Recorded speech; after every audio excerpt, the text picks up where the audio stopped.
JDU की कार्यकारिणी बैठक में नीतीश को पीएम मटीरियल बताने वाला प्रस्ताव पास होने पर सियासी बहस छिड़ गई। वैसे तो एक दिन पहले हुई इस बैठक में कई प्रस्तावों पर मोहर लगी थी, लेकिन नीतीश को पीएम मटीरियल बताने वाला प्रस्ताव पास होने के बाद सियासी गलियारों में हलचल मच गई। बीजेपी नेताओं की बातों से लगा कि वो इससे खुश नहीं है। मटेरियल का कमी नहीं है इस देश में। इस देश के जनता अपना मटेरियल चुन लिया है और जिसको मटेरियल समझता है उसको प्रधानमंत्री बनाए हुए हैं। तो वहीं आरजेडी ने इस बहाने नीतीश पर तंज कस दिया। यहाँ तो कोई पद खाली है नहीं, अफगानिस्तान का राष्ट्रपति का पद खाली है। अगर वहां प्रस्ताव ये लोग पास कर दें तो हम लोग विचार करेंगे। बात बढ़ी तो उसे संभालने जेडीयू नेता केसी त्यागी सामने आए।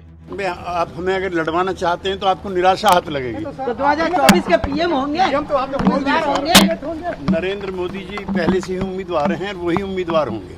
वैसे एक दिन पहले जेडीयू की कार्यकारिणी की बैठक में नीतीश को पीएम मटीरियल बताने वाले प्रस्ताव का सबने एक सुर में समर्थन किया था, जिसके बाद अटकलों का दौर चल पड़ा। वैसे ये पहली बार नहीं है जब नीतीश को पीएम मटीरियल बोला गया हो। सबसे पहले उन्हें बीजेपी नेता और उनकी पिछली सरकार में बिहार के डिप्टी सीएम रह चुके सुशील मोदी ने पीएम मटीरियल बताया था। कुछ दिन पहले उपेंद्र कुशवाहा ने भी यही कहा। वो कुछ महीनों पहले ही जेडीयू में लौटे और उनके बयान देने के बाद एक बार फिर ये मुद्दा उठने लगा, जिसने जेडीयू की कार्यकारिणी की बैठक के बाद और तूल पकड़ लिया। वैसे जेडीयू का कहना है कि वो मिशन नीतीश पर काम कर रही है, जिसका मकसद बिहार की सियासत करने वाली जेडीयू को राष्ट्रीय पार्टी बनाना है।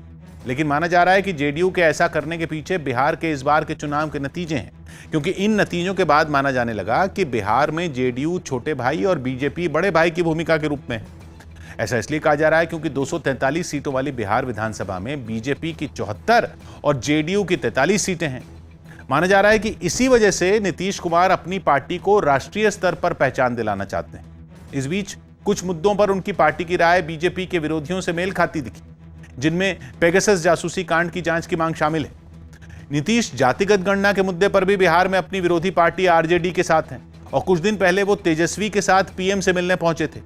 यही नहीं, पता चला है कि उनकी पार्टी उत्तर प्रदेश विधानसभा चुनाव में 200 सीटों पर उम्मीदवार उतारने की तैयारी कर रही है।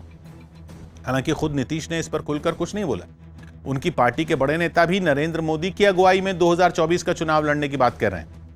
सौ बात की एक बात यह कि बिहार के सीएम नीतीश कुमार खुद को पीएम मटीरियल बताए जाने का सवाल मुस्कुराकर टाल जाते हैं, लेकिन उनकी पार्टी के तमाम बड़े नेता उन्हें पीएम पद के लायक बताने में जुटे हैं, जिसे बिहार के बाहर जेडीयू के विस्तार की रणनीति का हिस्सा माना जा रहा है। लेकिन इस चक्कर में बीजेपी से रिश्ते न बिगड़ें, इसका ख्याल रखते हुए जेडीयू के महासचिव केसी त्यागी ने साफ कर दिया कि 2024 के चुनाव में भी पीएम मोदी ही एनडीए का चेहरा होंगे और जेडीयू भी एनडीए में ही है।